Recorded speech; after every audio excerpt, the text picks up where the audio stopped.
Today, we will talk about cross cultural communication. What are the tips to have an effective cross cultural communication? In today's multicultural communities, communication issues can take an added dimension of complexity. Even when a language barrier doesn't exist, cross cultural communication can be challenging. Here are some 10 tips to have an effective cross cultural communication. Tip 1. Maintain etiquette. Loyangan, and I am here to elucidate one of the top 10 tips on how to have an effective cross-cultural communication. The first tip is to be explain, maintain etiquette. What is etiquette? Well, etiquette is a set of customary guidelines for appropriate behavior in social situations. It refers to the customary methods of interfacing with people. On top of that, showing civility and decency prioritizes other person's outward bearing and self-possessed. So, why do we have to maintain etiquette in terms of communication? Either in the office or at convocation, etiquette suggests well-mannered behavior and manage to aid in fostering interpersonal relationships or any encounters. It really comes down to showing respect for others, being mindful of everyone around you, and being cautious in general. When we learn proper etiquette, we get the self assurance to handle a variety of real life circumstances. There are rules on how to maintain etiquette in communication, but I will mention only 5 rules. First, be yourself and allow others to treat you with respect. Second, say thank you. Third, give genuine compliments. Fourth, don't be boastful, arrogant, or loud. Fifth, listen before speaking. One of the best examples on how to maintain etiquette is to hold the door for the person behind you.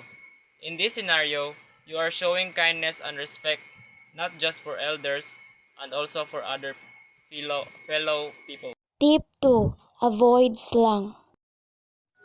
Tips number 2. Avoid slang. Slang words can mean different things in different localities. What might be accepted in one culture may have a totally different meaning in another. For example, the word punning can mean wasting time. In the United States, the word refers to a person's buttocks. However, in Australia and Great Britain, it is used to refer to a woman's genitals. See how easily you could offend someone? When communicating with someone who has a different native language or accent than you do, avoid using slang terms and be conscious about speaking clearly. Slow down and choose your words carefully. Ask questions to clarify anything that you don't understand. And close the conversation by checking that everything is clear to the other person. Tip 3. Speak slowly. Speak slowly. The person she or he is talking to can understand clearly and can avoid confusion. Example: speaking slowly, a seemingly simple adjustment almost always create a hug change in how they sound. Tip 4. Keep it simple. Keep it simple. Keep it simple is making something easy to understand or do, not going into too much detail and sticking to the point. Example: great speeches are impactful yet easy to understand by keeping things simple. You can do more direct while eliminating other unnecessary details. Tip 5. Practice active listening. Active listening. Active listening is a way of listening and responding to another person that improves mutual understanding. It is an important first step to diffuse situation and seek solutions to problems. This lesson gives students the opportunity to identify what active listening is and why it is important in managing conflicts.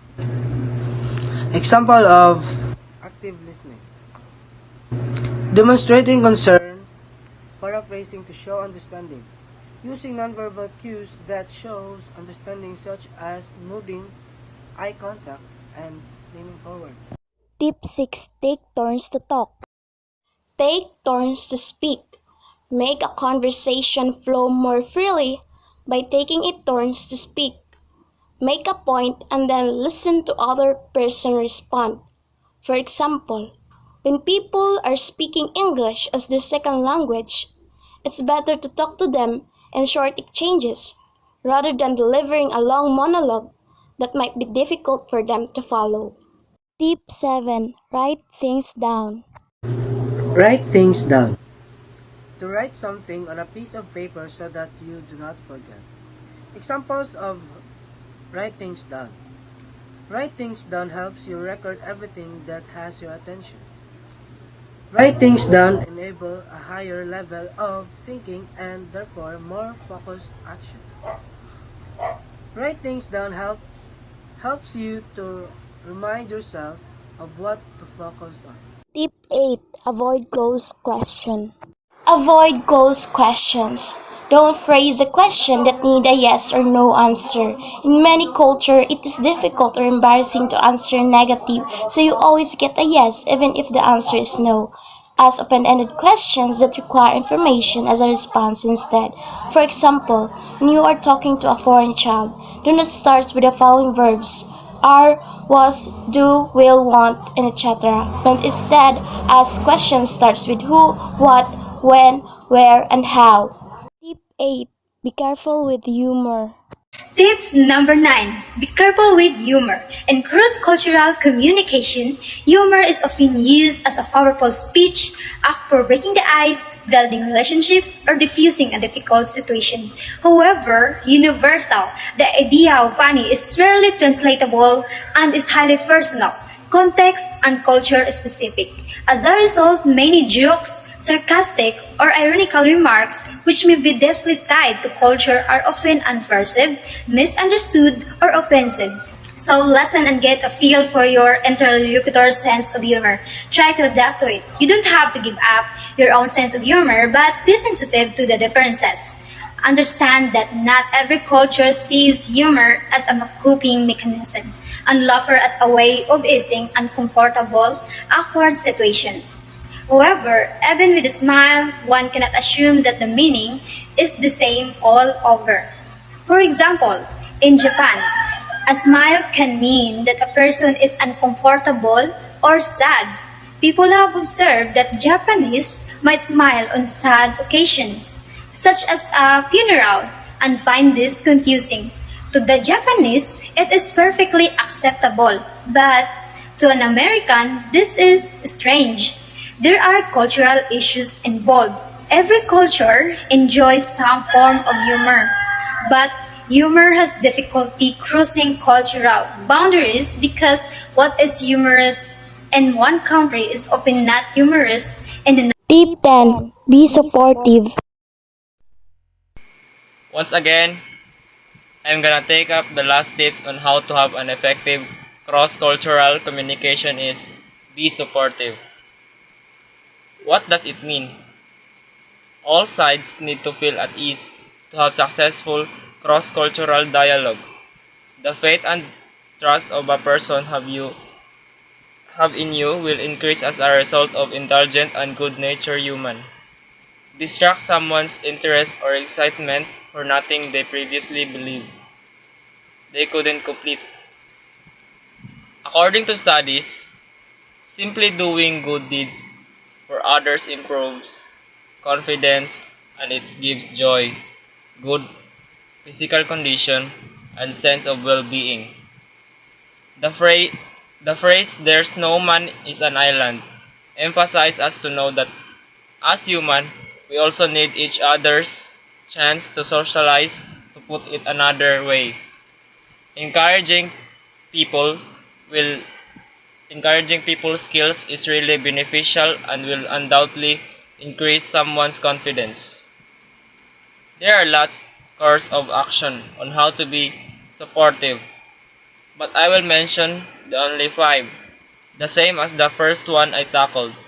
These are: be more aware of your overactions. 2. Love them for who they are. 3.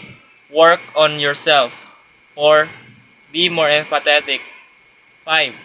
Practice active listening. One of the examples is to always be respectful when speaking with someone who is not a native English speaker.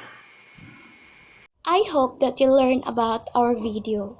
Always remember, cross-cultural communication is very important in our daily lives.